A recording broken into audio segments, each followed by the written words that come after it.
مرنے سے 4 سال پہلے ہی اپنے بیٹے یزید کے لیے بیعت لینا شروع کر دی. صحیح بخاری میں آتا ہے کہ صحابہ کرام سخت خلاف تھے کہ آپ یہ کیا کرنے جا رہے ہیں, امت کو کس ڈگر پہ چلا کر جا رہے ہیں, لیکن تلوار کے زور پر اپنے بیٹے کی بیعت لی. صحیح بخاری میں موجود ہے. یہ کہتے ہیں جی بیعت کر لی تھی, گن پوائنٹ پہ بیعت کی, تو بیعت تو دل ہی ماننے کا نام ہے. اور میں حضرت عمر کا فتویٰ بھی اینڈ پہ بتاؤں گا صحیح بخاری سے کہ جو تلوار کے زور پر بیعت ہو اس کو حضرت عمر کہتے ہیں یہ بیعت ہی نہیں ہے.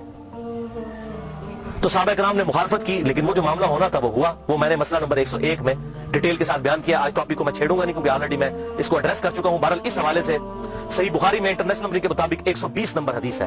حضرت ابو ہریرہ کہتے ہیں میں نے حضور صلی اللہ علیہ وسلم سے 2 پیالے لیے, ایک میں نے تمہارے سامنے ظاہر کر دیا, یعنی یہ جو شریعت کا علم ہے حدیثیں میں نے بیان کر دی, اور دوسرا پیالہ ایسا ہے اگر میں تمہیں بتاؤں تو تم میری شہرت کاٹ دو. ایسی باتیں مجھے حضور نے بتائی ہیں. وہ کیا باتیں تھی؟ وہ صحیح بخاری کے اندر ہی انٹرنیشنل نمبر کے مطابق 3605 نمبر حدیث ہے. حضرت ابو ہریرہ کہتے ہیں کہ مجھے حضور صلی اللہ علیہ وسلم نے بنو قریش بنو امیہ کے لونڈوں کے ان لڑکوں کے نام بتائے ہیں, ان کے ماں باپ اور قبیلوں کے نام تک بتا دیے ہیں جن کے ہاتھوں اس امت کی تباہی ہونے والی ہے. اور میں چاہوں تو ان کے نام, ان کے ماں باپ کے نام بھی بتا سکتا ہوں. جیسے حضرت حذیفہ ابن یمان کو حضور صلی اللہ علیہ وسلم نے منافقین کے نام بتائے تھے, حضرت ابو ہریرہ کو ان لوگوں کے نام بتا دیے تھے جن کے ہاتھوں امت کی تباہی ہونے والی تھی, بنو امیہ کے وہ لڑکے. حتیٰ کہ اسی حدیث کے تحت فتح الباری میں امام ابن حجر اسقلانی رحمہ اللہ المتوفی 852 ہجری وہ لکھتے ہیں, اور بڑی انہوں نے اسناد مختلف کتابوں سے, المصنف ابن ابی شیبہ سے, باقی کتابوں سے جمع کی کہ حضرت ابو ہریرہ یہ دعا کیا کرتے تھے, اے اللہ مجھے 60 ہجری تک باقی نہ رکھنا اور لڑکوں کی حکومت سے پہلے موت دینا.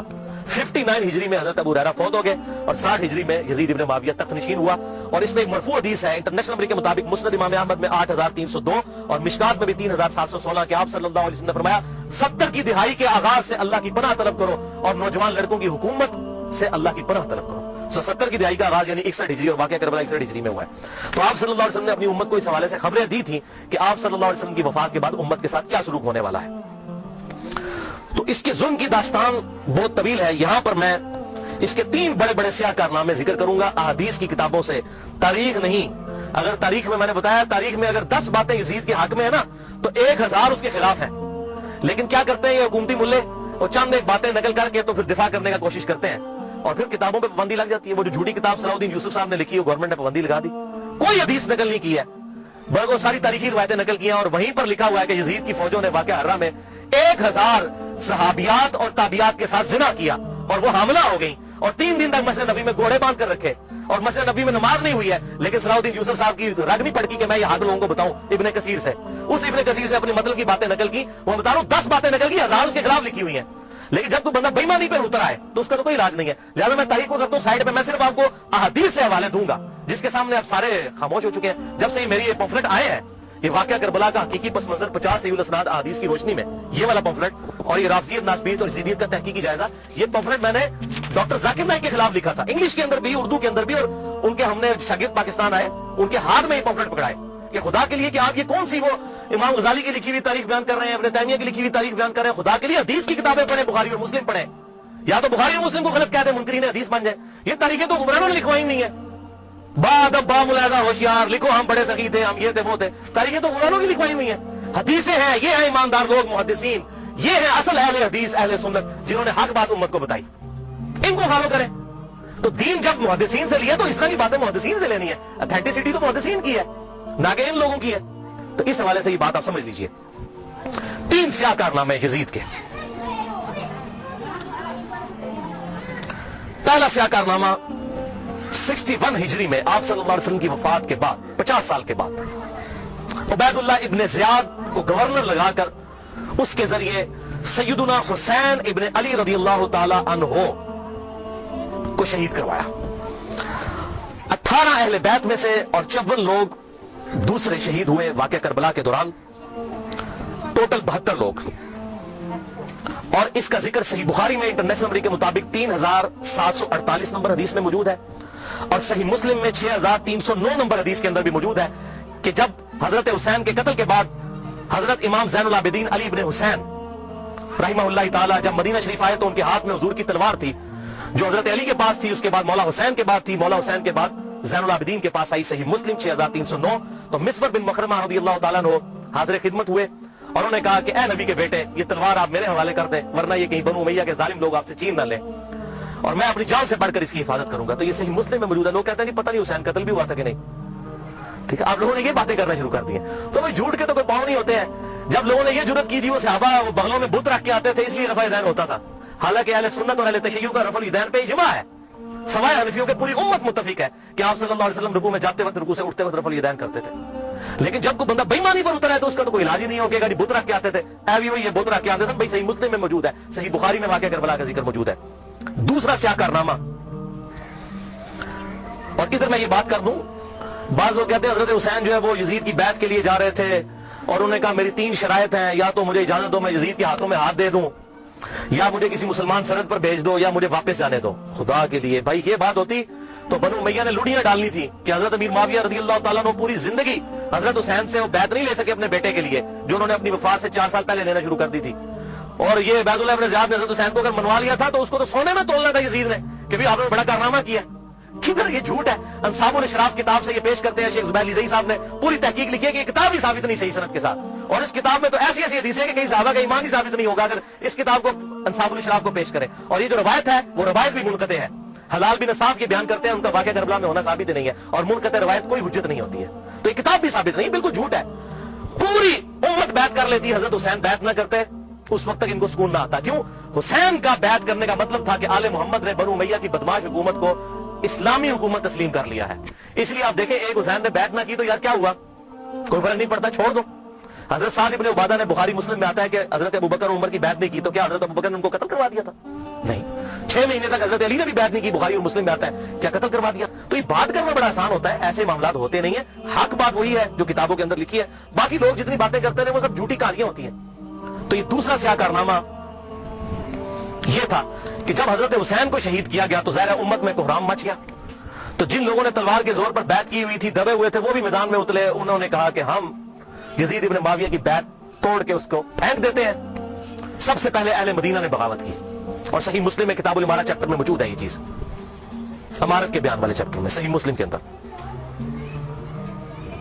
اور جب بیعت توڑی تو ظاہر ہے کہ پھر یزید کو غصہ آیا, اس نے پھر فوج اپنی بھجوائی اور اس نے اہل مدینہ کے اوپر جو ہے وہ چڑھائی کر دی. 3 دن تک مدینہ تو رسول کو حلال ٹھہرا لیا کہ وہ حضرت عثمان غنی رضی اللہ تعالیٰ عنہ جنہوں نے شہادت گوارا کر لی لیکن مدینہ میں اپنے دفاع میں تلوار نہیں اٹھنے دی کہ مدینہ تو رسول میں میری وجہ سے خون نہ گرے.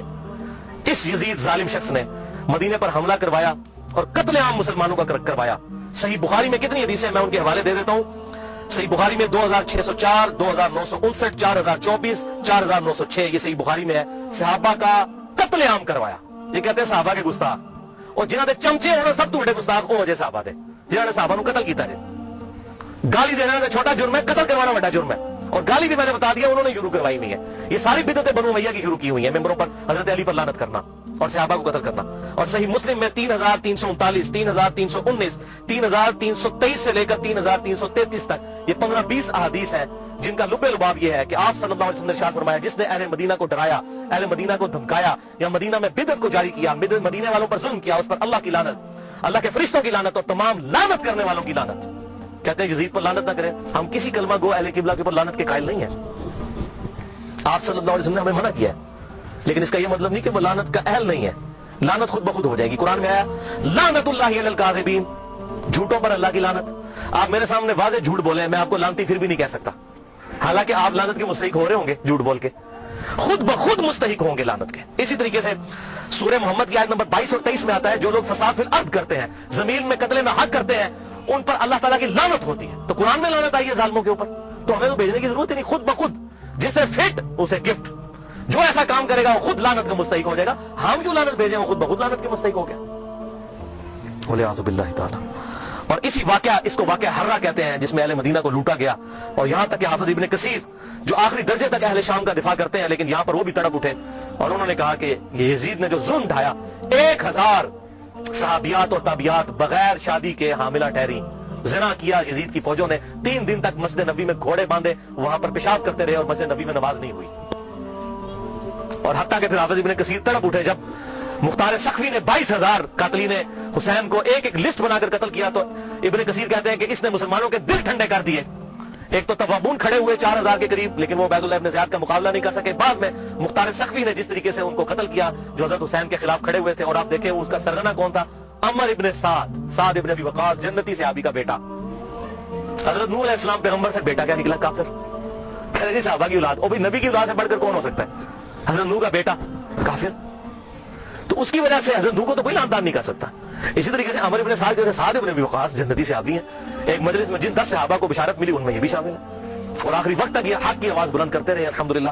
تو سعد ابن ابی وقاص میں صرف بیان کروں کس طرح وہ حضرت علی کے فضائل امیر معاویہ کے دور میں بیان کرتے تھے اور ڈنکے کی چوٹ پہ کرتے تھے, اور جو لوگ حضرت علی پر لعنت کرتے تھے ان کے وہ خلاف کھڑے ہوتے تھے. یہ پورا ایک ٹاپک ہے بخاری اور مسلم کے اندر, جو کبھی ٹائم ملا تو میں انشاءاللہ بیان کروں گا. لیکن بیٹا آگے دیکھیں کیا نکلا. اسی واقعہ حرہ پر امام احمد بن حنبل رحمۃ اللہ علیہ کا قول صحیح سند کے ساتھ اسی ابن جوزی کی کتاب میں موجود ہے, صفحہ نمبر 40 پہ, جو عربی میں نسخہ ہے, اردو میں آپ کو مل جائے گا. یہ امام احمد بن حنبل سے ان کے شاگرد نے پوچھا یزید ابن معاویہ کے بارے میں کہ کیا یزید ابن معاویہ کے بارے میں آپ کا کیا خیال ہے. یہ میں آپ کو بتانے لگوں کہ اہل حدیث کا کیا موقف تھا. سب سے بڑے اہل حدیث اہل سنت امام احمد بن حنبل المتوفا 241 ہجری, جو اہل سنت کے بڑے ائمہ ہیں, بخاری اور مسلم کے استاد ہیں. اور وہ کیا کہہ رہے ہیں, آپ حدیث میں کس کو لیتے ہیں کہ جی کس راوی پر بحث کرنی ہے, آپ کہتے ہیں یہ فلاں محدث اس کو ضعیف کہتا ہے. اب یہ سب سے بڑا امام اہل سنت کا کیا کہہ رہا ہے, وہ کہتے ہیں کہ یزید وہی ہے جس نے مدینے والوں کے ساتھ وہ کرتوت کیے جو اس نے کیے. شاگرد نے پوچھا یزید نے کیا کیا تھا؟ احمد بن حنبل نے فرمایا اس نے مدینے والوں کو لوٹا تھا. شاگرد نے پوچھا کیا ہم یزید سے حدیث بیان کر سکتے ہیں؟ احمد بن حنبل نے فرمایا یزید سے حدیث مت بیان کرو, اور کسی کے لیے یہ حلال ہی نہیں ہے کہ وہ یزید سے ایک حدیث بھی بیان کرے. پھر شاگرد نے پوچھا کہ جب یزید نے یہ حرکتیں کی تھیں تو کن لوگوں نے یزید کا ساتھ دیا تھا؟ تو احمد بن حنبل نے فرمایا اہل شام نے, یہ شامیوں نے یہ غلط کام کیا تھا جو یزید کے ساتھ مل کر اہل بیت کے ساتھ اور اہل مدینہ کے ساتھ ظلم ان پر ڈھایا تھا. یہ دوسرا کارنامہ. اور تیسرا سیاہ کارنامہ 64 ہجری میں اسی دوران حضرت عبداللہ ابن زبیر رضی اللہ تعالیٰ عنہ, یہ وہ صحابی ہیں جن کے بارے میں صحیح بخاری میں آتا ہے, جب مسلمان ہجرت کر کے مدینہ شریف آئے تو یہودیوں نے کہا ہم نے مسلمانوں پر بندش کر دی ہے, ان کے گھر اب اولاد نہیں ہوگی. تو سب سے پہلے بیٹا پیدا ہوا حضرت ابو بکر کا نواسا عبداللہ ابن زبیر, حضرت عائشہ کی جو بہن تھی اسما بنت ابی بکر, ان کا بیٹا عبداللہ ابن زبیر. اور حضور نے اپنے مبارک ہاتھوں سے ان کو گٹی دی تھی کھجور چبا کر, صحیح بخاری میں آتا ہے. یہ وہ ہیں عبداللہ ابن زبیر صحابی. یہ بھی حضرت حسین کی طرح جن چند بڑے لوگوں نے بیعت نہیں کی. کون کون تھے ان میں؟ حضرت حسین ابن علی, علی کا بیٹا, حضرت عباس کا بیٹا عبداللہ ابن عباس, ابو بکر کا بیٹا عبد الرحمن بن ابی بکر, اور زبیر کا بیٹا ابن زبیر, عبداللہ ابن زبیر. تو یہ نمائندہ شخصیات ہی سامنے آتی ہیں. مجھے بتائیں آج اگر زرداری اور نواز شریف مل کے عمران خان کی بیعت کر لیں تو کیا یہ دو بندوں کی بیعت ہوگی پوری پارٹی کی؟ یا عمران خان اور زرداری مل کے نواز شریف کی کر لیں, یا عمران خان اور نواز شریف مل کے زرداری کی بیعت کر لیں, تو کیا یہ دو بندوں کی بیعت ہوگی پوری پارٹی؟ وہ کہتے ہیں سب نے بیعت کر لی تھی. اور بھائی نمائندہ شخصیات تو امت کی یہی تھی نا, باقی تو سارے بیچارے اسی طرح ہوتے ہیں. حسین تے نہیں بتانا ماما جمنیا, حسین بننا سوکھا ہے. آپ نے بخاری میں حضرت ابو ہریرہ کا قول سن لیا کہ وہ کہتے ہیں مجھے ڈر ہے میں ان لونڈوں کے نام بتاؤں تو مجھے قتل کر دو, تو انہوں نے اپنی جان بچائی. جان بچانا بھی فرض ہے, لیکن اعلیٰ ترین درجہ یہ ہے جو صحیح مسلم میں حدیث ہے, انٹرنیشنل کے مطابق 177 نمبر حدیث صحیح مسلم کتاب الایمان میں, کہ برائی جب دیکھو تو ہاتھ سے روکو, ہاتھ سے نہیں روک سکتے زبان سے, نہیں تو کم از کم دل میں برا جانو, لیکن ذالک اضعف الایمان, یہ ایمان کا سب سے لوئسٹ درجہ ہے. تو حضرت حسین لوئسٹ درجے پر تو نہیں تھے بھائی. جس کے جینز پروفٹ کے جینز ہوں, جس کا بلڈ اور خون نبی کا خون ہو, وہ لوئسٹ درجے پر ایمان رکھے گا, وہ تو آگے بڑھ کر باطل کا مقابلہ کرے گا. یہی وجہ ہے کہ حضرت حسین جو ہیں انہوں کو یہ ٹائٹل ملنا تھا. اور یہ بھی آپ بات یاد رکھیں, حضرت حسین نے حضور کی زندگی میں کیا کارنامہ کیا؟ 6 سال عمر تھی, حضور صلی اللہ علیہ وسلم کی وفات ہو گئی. کارنامہ کرنا تھا. اسلام تقوی کی بنیاد پہ کسی کو ٹائٹل دیتا ہے, ان اکرمکم عند اللہ اتقاکم. حضرت حسین نے کون سا کارنامہ کیا تھا؟ کارنامہ بھائی کرنا تھا.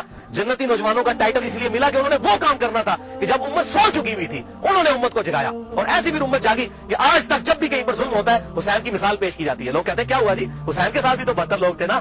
اگر ہم تھوڑے ہیں, سورہ نحل میں آیا کہ ابراہیم علیہ السلام اکیلے ہی پوری امت ہے. حق تھوڑا ہو, حق حق ہے, باطل باطل ہے, چاہے وہ کثرت میں کتنا ہی زیادہ ہو. ٹھیک ہے, تو یہ بات آپ سمجھیے اس حوالے سے. تو عبداللہ ابن زبیر نے بھی بغاوت کی. انہوں نے حجاز, مکہ, مدینہ اور پورے ایریے پر انہوں نے اپنی خلافت قائم کر لی, اور یزید صرف شام تک رہ گیا. تو پھر یزید نے عبداللہ ابن زبیر رضی اللہ تعالیٰ عنہ کو قتل کرنے کے لیے اور ان کی حکومت کو ختم کرنے کے لیے جو خلافت تھی, اپنے گورنروں کو بھیجا, سپہ سالاروں کو بھیجا. 64 ہجری کا یہ واقعہ ہے. اور یہ صحیح مسلم میں انٹرنیشنل نمبر کے مطابق 3245, صحیح مسلم 3245 نمبر حدیث ہے کہ ابن زبیر پر جب حملہ کیا اس دوران خانہ کعبہ کو منجنیق سے پتھراؤ کیا گیا, غلاف کعبہ بھی جل گیا. 3245 صحیح مسلم. یہ کرتوت ہے. کہتے ہیں جی وہ تو یہ تھے جنتی تھے, وہ بھی میں بول کھولنا کہڑے پاس جنتی سی ہو. صحیح مسلم 3245 خانہ کعبہ کو جلا دیا. لیکن پھر اس دوران پہلے واقعہ کربلا, اس کے بعد واقعہ ہرا ہوا, اور پھر ابن زبیر پہ جب حملہ کیا اسی دوران یزید مر گیا 64 ہجری کے اندر. جب مرا تو پھر ابن زبیر نے, اسی جنگ کے دوران وہ مر گیا, ابن زبیر نے کہا کہ جاؤ اپنے شیطان کی خبر لو, مر گیا. تو پھر اس کی فوج تتر بتر ہو گئی. پھر 9 سال تک خلیفہ رہے اس پورے ایریے کے اوپر عبداللہ ابن زبیر. پھر جب عبد الملک بن مروان کے مرنے کے بعد بنا, اس نے پھر حجاج ابن یوسف کو بھیجا. پھر دوبارہ خانہ کعبہ پر حملہ ہوا, اور وہ بھی صحیح مسلم 6496 نمبر حدیث میں موجود ہے. پھر ابن زبیر کو حجاج ابن یوسف نے, جو اسی بنو امیہ کی باقیات تھی, اس نے قتل کر کے خانہ کعبہ کے دروازے پہ ان کی لاش, صحابی رسول کی لاش لٹکائی 1 ہفتے تک کے لیے. صحیح مسلم 6496. ابن زبیر کو 74 ہجری کے اندر شہید کر دیا گیا. یہ بھی انہی کا کارنامہ تھا. اب یہاں پر میں کسی محدث کا فتویٰ, کسی محقق کا فتویٰ, کسی حکومتی ملے کا فتویٰ, کسی روزی روٹی چلانے والا دین سے اس کا فتویٰ نہیں, امیر المؤمنین سیدنا عمر ابن خطاب رضی اللہ تعالیٰ عنہ کا فتویٰ صحیح بخاری سے پیش کرنے لگا ہوں. انٹرنیشنل نمبر کے مطابق صحیح بخاری میں 6830.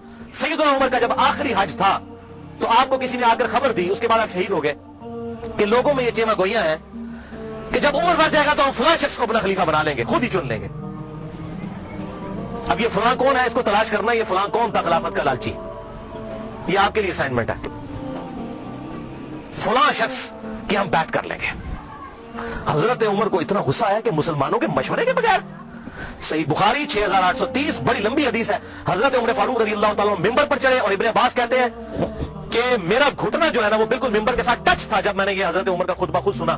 اور حضرت عمر اتنے غصے میں تھے, میں نے کہا کہ آج تو یہ, بلکہ صحیح بخاری اسی حدیث میں آتا ہے کہ عبد الرحمن بن عوف کہتے ہیں کہ آپ تو عرفات کے میدان میں خطبہ دینے لگے. تو میں نے کہا امیر المومنین یہاں پر ہر طرح کے لوگ موجود ہیں, کوئی پڑھ لکھے ہیں, کوئی ان پڑھ ہے, تو آپ کی بات کا کوئی اور مطلب نہ لے لیں, آپ صبر کریں, مدینہ جا کے خطبہ دیں.